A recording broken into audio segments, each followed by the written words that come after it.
Good morning, afternoon, evening, wherever you are, and welcome back to another NerdTube fan film reaction. I am back with my Trekkies in arms. Our Council of Reactors today is Zam and Majo Rage. How are you guys doing? Fine, thanks. Can't wait for this. Looks like a big, fat, juicy one. So, yeah. Excited to see it. Doing great. All right. So, yes, today we do have a nice, juicy one. This one is more around the 25-minute range. It is called Sleeping Dragon, a Star Trek fan production. It is from Potemkin 1711. I want to call them studios, but that's the channel name. They have 5.37 thousand subscribers, and this video has 2,200 views, but it only came out a day ago as of this recording. So, okay. So I'm going to bring this up here. You boys ready to go? I'm very excited as it's fresh off the block. So, yeah. Oh, yeah. Hot off the presses. All right. Let's get rolling. Captain's log. Stardate 00783. Not even an intro or anything. With the civilian science ship Cadmus at the request of the renowned astrophysicist Sarah Perry. Reason? Unknown. But one does not ignore the request of a woman such as Sarah Perry. Oh. And this is why I brought you here, gentle beings. It's a tight, ready room. Sagittarius A. The supermassive black hole at the center of the galaxy. Radiation and gravitic disturbances are so great as to make it the single most dangerous astrogational hazard known. It is also known by the apt moniker, the Sleeping Dragon. Ooh. Why is that? Because every couple of million years, it spews out a plume of hot gases that destroys life on every habitable planet from 200 to 20,000 light years away. Are we due for such an outburst? Unlikely, Captain. Current projections suggest stability for the next 3,000 years. And in normal circumstances, those projections would be correct. Normal. And thereby hangs the tail. And it's quite the tale, Doctor. Oh, Do tell. quite the tale. Dr. Perry happens to have spent her entire life making this sort of unfounded, unsubstantiated prediction. And these grandiose plans to stop the end of the galaxy as we know it. I'm trying to figure out. We have a guy in Captain. I've heard a this monster sort of maroon, and then everybody else is in ever since I turtlenecks. began preparing for Yeah. this type of disaster. The Navy Honestly, division. Some of it is fair, but all I ask is that you review my data, my calculations, and above all, the sensor readings from the magnetar. Magnetar? What magnetar? Oh, the one that's on a collision course with Sagittarius A. When it hits, it will cause a particle fountain that will literally tear the galaxy apart. All life on all habitable planets will be extinguished. So a lawnmower in Damn. space? I don't know. Maybe that's the Sleeping Dragon.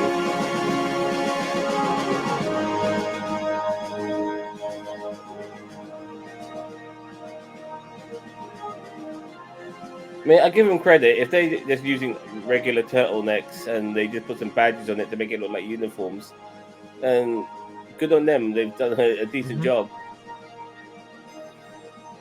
But two deflector dishes. Because, some ships need two. Need a seizure Captain's warning log. for that Supplement. shot. Following the meeting with Dr. Perry, And some need three nacelles. to take our scout ship aboard and proceed at maximum warp to a projected interception point with a magnetar that is on a collision course with galactic center, 17 hours away. Our course of action? Unclear. I think that's Frank Parker's Captain stat. on the bridge. Report? No, It is exactly as Dr. Perry has reported. is it? The largest be. magnetar, one beyond all previously measured, is on a direct I think you collision might be course right. with Actually, I Sagittarius think you're A. right. I wish I were wrong, Captain. I've spent all my It's the life captain's preparing chair. for just such an event. And yet, I find that I'm totally unprepared. All right. Let's see what you got. As you can see, I hope he charged him out the gases wazoo are for using it. from the magnetar surface but the mass remains intact as it enters the event horizon. Next, a massive explosion. The event horizon recovers. Everybody, pretend like and you're the watching magnetar something cool material on the screen. erupts out, cutting right through the heart of the alpha quadrant. Won't that take 20,000 years? We should have plenty of time to relocate. Except that this eruption is focused through a gravitic lens into subspace. Within 5 years, you'll have a total life extinction event for the alpha quadrant. Oh Fountain no. will tumble out of rotation, and within 16 years, the entire galaxy will be totally decimated. No life, no stars, just a morass of ejected material. That is be a an very intergalactic big dead particle zone. fountain. If it takes All right. out the Milky Way All that galaxy. works. So how do we stop? The cadmus. I'm sorry, Dr. Perry, but your scout ship couldn't stop a decent-sized asteroid, let alone a magnetar. The magnetic fields would rip you and your ship into a pile of quarks once you're within a half an AU of it. Cadmus's screens, shields, and warp drive were retrofitted about 40 years ago during an age when protection, Has anyone discretion, asked the best engineer if she wants to retire yet? When Or does she just encounters love her with job that much? Romulans, Klingons, Gorn, and Orions were best avoided by civilian vessels. Precisely. Trade in that When I engineering vest realized for the a dangers Walmart vest, presented by please. the Galactic Core, I augmented my vessel's key systems. The Cadmus is more than capable of withstanding an encounter with the magnetar for long enough. Long enough for what? For whatever's necessary. Hey, Sectors Ensign Q4, Momoa. Q5, and Q7, all negative. Or The Ensign magnetic Reigns. signature was detected in Q6, but does not match the parameters of any known object. Would require further study, wouldn't you say, Will? Grandma Sarah? Oh, Grandma. I was going to say, quit Gentlemen, hitting on Will him. is my Okay. grandson. Navigator, lock on the How would object you not know very that she, detect. We must if she intercept works the in the ball. starship? Yes, Captain. Modifying our interception point. Hell, can you increase? No, he cannot, sir. Not without disabling the ship before we get near enough to try to stop that thing. Understood, engineer. Maintain speed. Aye, sir. Maintaining maximum warp. You know what? This guy, I can Dr. see him Perry, walking out on a Duffy, balcony and being Shepard, like, to the some right. of you may die when you beam down to the planet, Mr. but Warren? that is a price I am And willing to Dr. pay. Patrick. Like Okay, fan right. film You Zap have a Brannigan. Captain Farquaad here. I think Zam's falling asleep. No, I'm fine. Oh, sorry. It must be you phasing in and out of the nerd tube logo. Oh, sorry, maybe sit a bit over here. So, getting to the point. Dr. Perry, how do you propose we save the galaxy? We can't. We have an obligation to try Call something. Kirk. That's how you save the Anything. galaxy. The laws of physics still apply, even in the center of the galaxy or the heart of a magnetar. There is one possibility. The Cadmus shields will hold long enough to deliver an antimatter charge to the heart of that magnetar. And why don't we just unload our entire payload of photon torpedoes into its path? They would be ripped apart by the gravity of the event horizon of Sagittarius A and the magnetic fields of the magnetar before they could even affect the magnetar. The same holds true for your science ship, Doctor. This ship was I'm built sorry. in like That it won't work. the It 60s and will work, 70s. Mr. Duffy. They got the wood paneling Cadmus on is the wall. more heavily shielded than any ship in Starfleet. It will deal the death blow, so to speak. The Cadmus can deliver the required antimatter payload.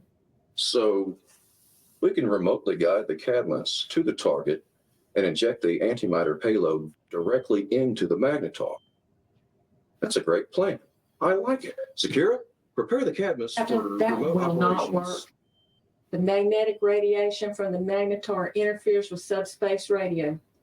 We could not retain control of the Cadmus. Belay that, course. Sakura, and stand by. Well, Dr. Perry, what is your plan? You're not going to suggest that a pilot take the Cadmus on a one-way trip. That's murder. Suicide, actually, Doctor. I am more than capable of completing this mission. But can't we just beam you back as you reach the magnetar? Or program a course into the computer to drop off the payload? No one could survive the transporter process through the magnetic fields, nor would I trust the ship's computers to not have their higher logic functions disrupted. Well, Dr. Perry, it seems the die has been cast. It would appear that we have no alternative. Some of you may die, but that is a price I'm willing to pay. I told you, it's Captain Farquaad. We've reached interception point. That's all behemoth. Truly is a monster. Time remaining until the magnetar hits the event horizon. 3 hours, 12 minutes, 14 seconds. Grandma! Dr. Patrick, report to the bridge. Oh my god, that's so Captain's funny. log, starting 00784.2. Deimos is maintaining course and speed. I was muted earlier, but there's a lot of blue shirts on that bridge. More blue than I realized. Well, science, but a bit overloaded on the blue, as far as I'm concerned. Heart failing. She's going to need heart replacement surgery immediately. I've got Dr. Ryder programming the cardiac replacement unit, and we'll get started as soon as she's ready. There's no time. We must destroy the magnetar. How long will the surgery take, Doc? About 4 hours, but she's not a young woman. The recovery time will be a few days. We don't have a few days. We have 2 hours and 41 minutes.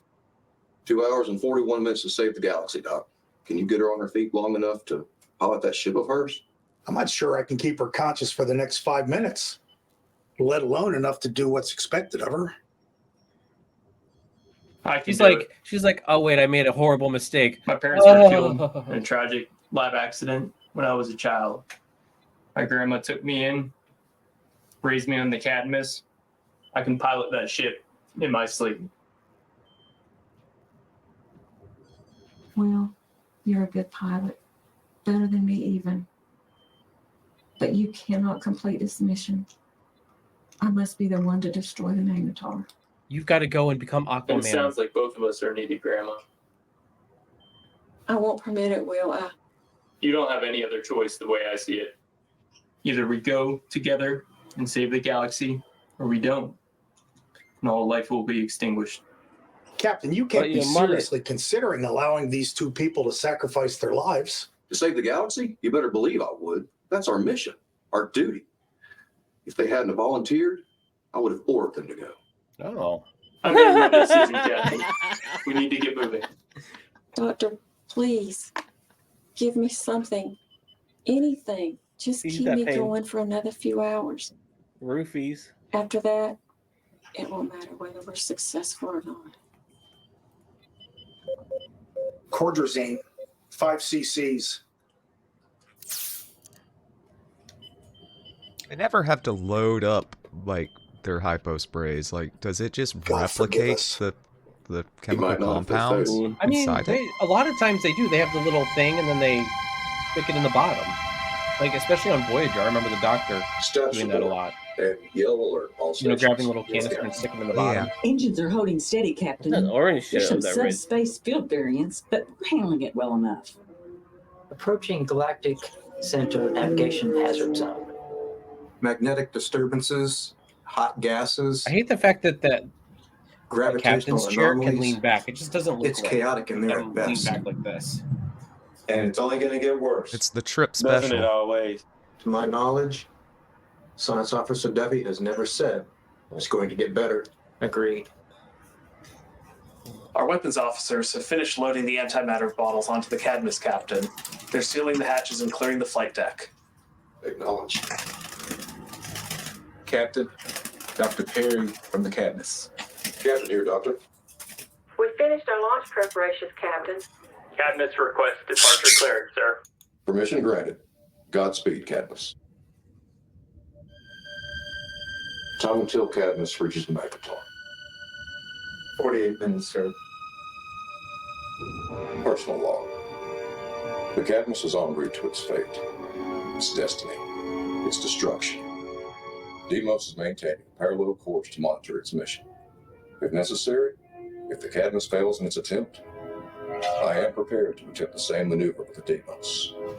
We cannot afford to allow the Magnetar to destroy our galaxy. Shields to maximum. We That are being was a held. nice little It's shake. faint. I'm trying to clear it up. On screen. Aye, sir. Harry to Deimos. Cadmus is still on course.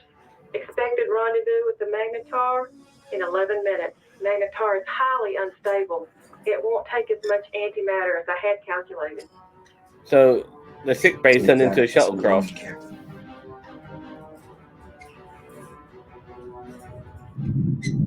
Oh no! Spray of paint. Weapons offline. Lock Maintain that. full power Lock that shields. recliner chair into place. I hate that. Maneuvering thrusters non-functional. Sensors are intermittently offline and unreliable. Hydrologic functions are impeded.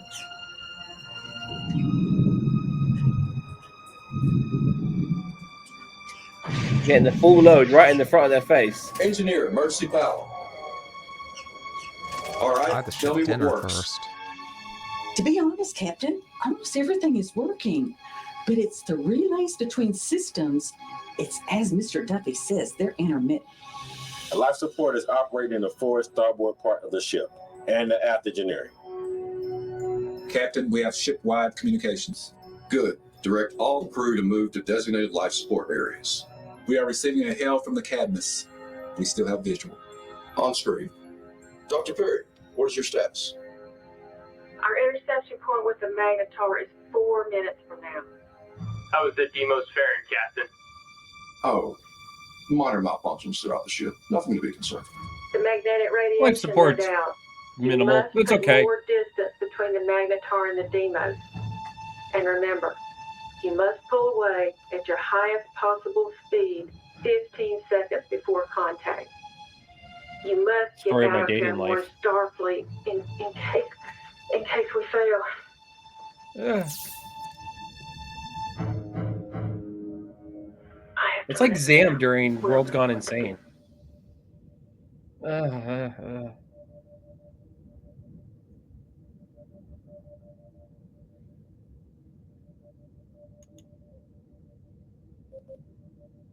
Message from the Cadmus, text only. It's time to go now. That's all, sir. Navigator, get us out of here. Aye, sir. Helm, best speed. Best speed, acknowledged.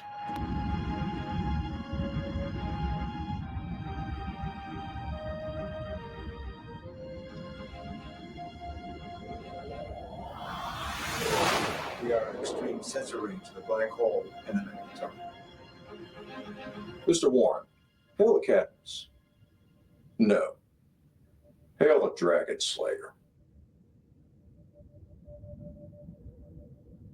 The professor is responding. On screen. Doctors say those things will kill you, Grandma. I've heard that one before. Smoking that big fat In the doobie, Age of yeah. Dragons. It's a black and mild, Never man. regret The raising job well dragons. done. Oh. No, maybe now it's job well done. Well. Sir, we have an energy wave approaching. Maintain course, shields, and speed. Are we going to make it? The energy wave appears to be dissipating. Impact in 6, 5, All personnel, 4, brace for impact. 3, 2, 1. Yeah, hold on to that chair really tight, love. Another load. Wow, that is a very odd looking shockwave. Mm.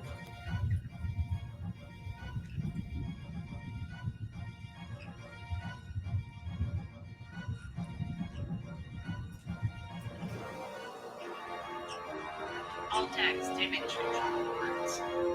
Next 6 to bridge. Look at damage reports center. Gravity control switching to batteries. Missouri power status report. Bridge to deck. Just gotta Surely get this was comfy a good way first. to die. In the place of everyone else. Some who were loved, some who were unloved, Those who are unknown, and those who will never know. Gentlemen, take us home. Aye, sir. Sensor beams will power on the deflectors. PG section, we're showing only 4.5. On.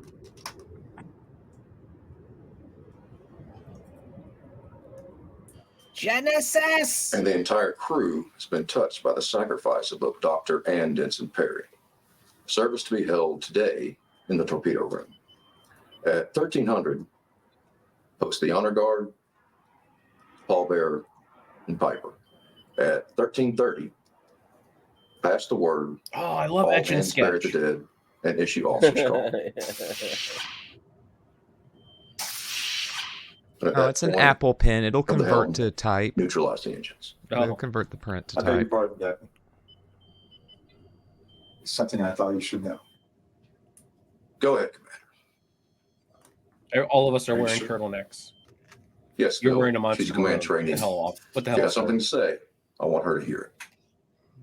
The science department analysis of the Magnetar is complete. According to every model we've run, it was about the supernova.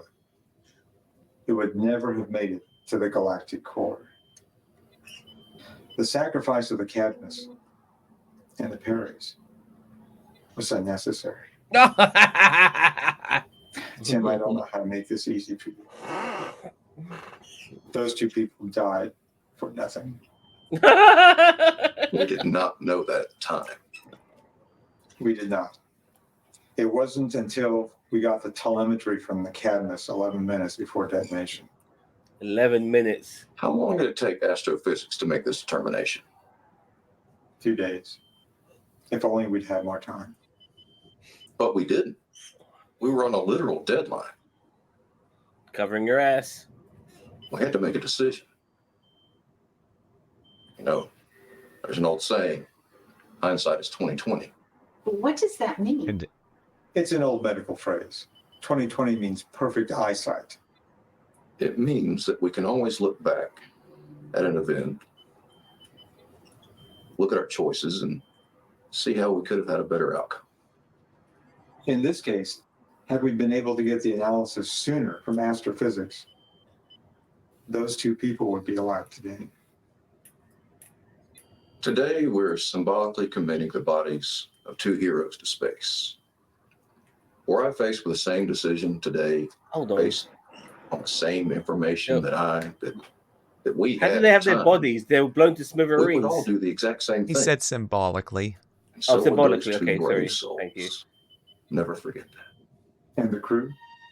They just cloned them, killed the clones, and then, you know. Have Mr. put Duffy's them in report the in the ship's casket. news feed. The crew deserves to know.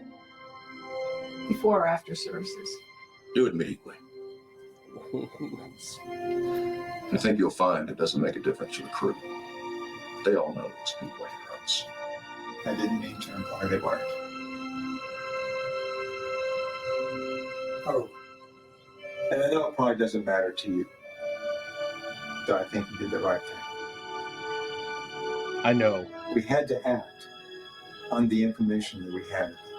I think we found our Thanks, Bill. motion That picture means a lot. era Captain Grumpy Pants.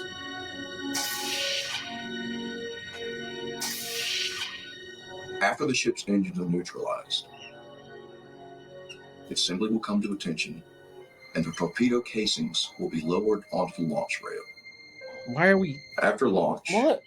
What? Damn it. crew will be dismissed Micromanagement here. From the and turn about captain. their daily duties. I mean, I get it. They're making an itinerary, but it's like, come on, this is like standard Federation funeral proceedings. You know what I mean? Like, You don't have to like plan out every detail of a standard and why are you Federation why are simply you funeral. transcribing it to somebody? Like, couldn't you just write that yourself, or I don't know, say it to the Computer, like they always dictate. Is there it anything to. else? No, I don't think so. All right. Well, boys.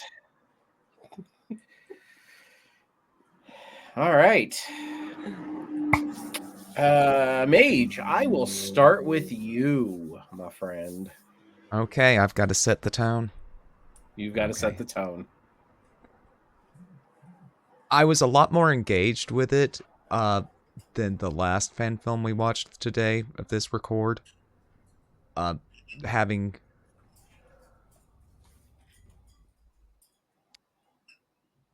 but there were some issues with it. I a couple of stiff performances, but all in all, the acting was good.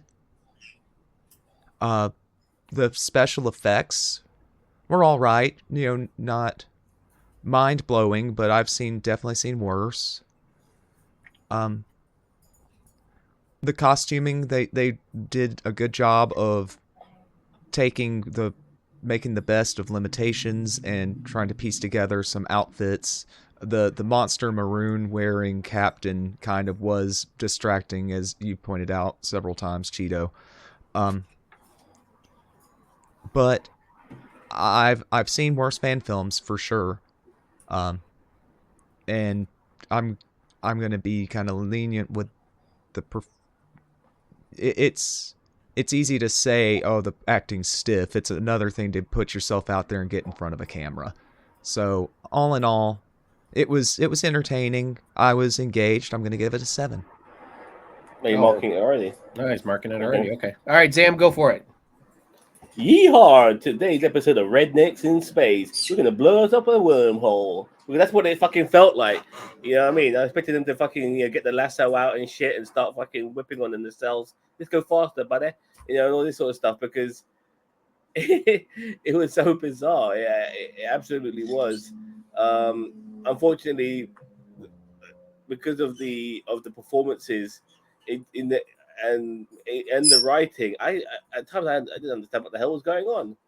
You know, if certain things are happening in this episode, then the performances need to portray what's happening to make me understand what the hell's going on. And because of that, it felt very flat. My attention waned here and there. Unfortunately, I thought the special effects were very good for a fan film. They were spot on. I did like the way that they worked around the costumes by using these sort of turtlenecks and putting some Star Trek emblems on there, which worked very well for me. Didn't have a problem with it with the captain wearing the maroon outfit. That wasn't an issue. I just thought the storyline and I just thought some of the performances were not very good, and that for me overall was a massive hindrance for this fan film. I didn't know what I was watching. I got the gist of it to a degree, and when I was laughing at it, not with it, which says something in that particular sense. So yeah, I'm not going to be generous as Mike, unfortunately, when it comes to my ratings. Now go ahead and give your rating. I mean, Mage already started for us. I just already blasted it. Oh boy, I mean, I'm bad guy here. I gotta give it how I feel about it. Oops, sorry. There we go. Remember that 1000 cc? There we go. I gotta give it a 3. I'm really sorry. Sorry to all the hard work you put in there, fellas. If you're watching my review, there's more. Like sometimes too much is a bad thing, and that definitely was this. I think you could have shaved a lot of this film, in my opinion. And so yeah, it gets a 3 out of 10. That's actually one of my main points that I was going to bring up is that I really feel like you could have shaved this fan film down to a 15-minute fan film. There was a lot of points where they were trying to build tension, which it really didn't work. They should have more leaned into the campiness of it a little bit, like they did kind of. I mean, they were smoking the Black and Milds towards the end and messing around. And I'm not saying it had to be a comedy, but still, like I really feel like they could have leaned into that little bit of campiness, like from the original TOS era. Yeah, I mean, them trying to take out the particle fountain, or preventing a particle fountain that was going to destroy the Milky Way. I know what they were trying to go for with that, where they said, well, they really didn't have to die if we would have gotten the information sooner. It's more like, not every death in the universe does not have to have some heroic or massive meaning. So I get what they were going for there, but I felt like it was a little flat, in my opinion. Like I felt like those characters were destined to die in this, you know, just the way they portrayed them, like even before it came to light. Acting was fine for me. I mean, that I didn't really have too much of an issue there. CGI was okay.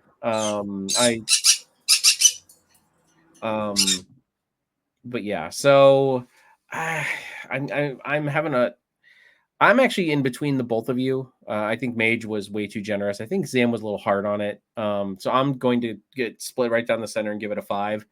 And I get it. Like, I get what Mage says. You know what? Putting yourself out there in front of a camera and doing this kind of thing is hard.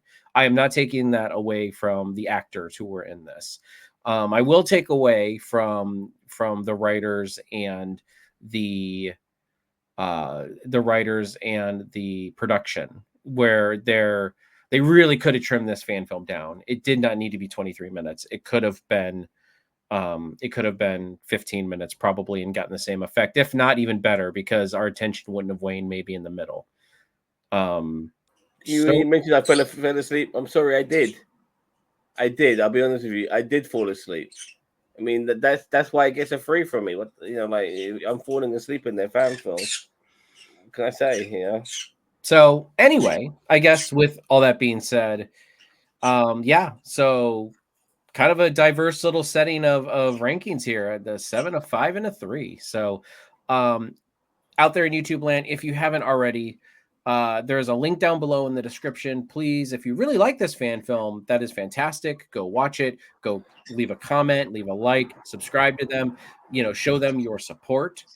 And yeah. So with all that being said, please, on our video, if you liked our review, our reaction to this fan film, leave a like, leave a comment with us, and consider subscribing to NerdTube, the greatest YouTube channel you kind of maybe sort of heard of.